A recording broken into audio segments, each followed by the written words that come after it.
बहुत समय पहले की बात है। एक छोटे से गांव में मधुकर नाम का किसान रहता था। वह मेहनती तो था, लेकिन उसमें एक बहुत बड़ी कमी थी, लालच। उसके पास पहले से ही अच्छी जमीन, गाय भैंसे और पक्के घर थे, पर फिर भी उसे हमेशा लगता कि उसके पास सब कुछ कम है।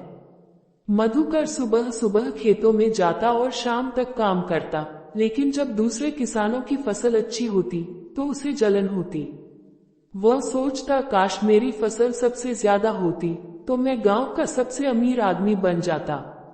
एक दिन वह खेत में हल चला रहा था, तभी अचानक उसके हल से कोई कठोर चीज टकराई। उसने मिट्टी खोदी तो देखा एक सोने का घड़ा। घड़े में बहुत सारे सोने के सिक्के थे। उसकी आंखें चमक उठी।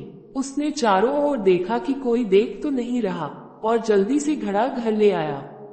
अब तो उसका लालच और बढ़ गया।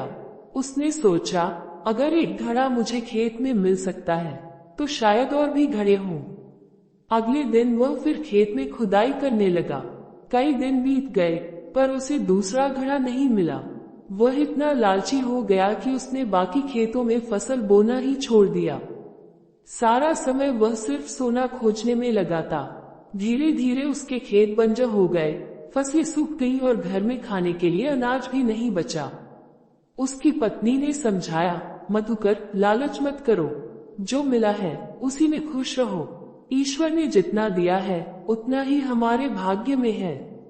लेकिन वह नहीं माना। उसने कहा, मुझे और सोना चाहिए। मैं गांव का सबसे अमीर आदमी बनूंगा।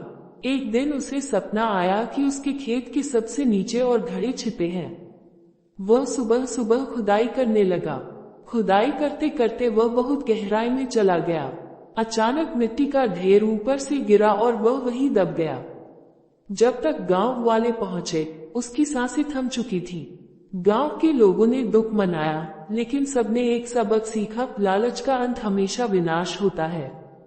मधुकर की जमीन बाद में गांव की पंचायत ने अनाथ बच्चों के लिए दे दी।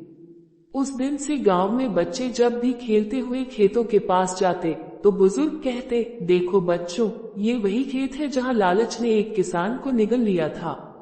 मेहनत करो, पर लालच मत करो, क्योंकि लालच इंसान की अक्ल छीन लेता है। शिक्षा, लालच बुरी बला है। जितना हमारे पास है उसमें संतोष रखना ही असली सुख है।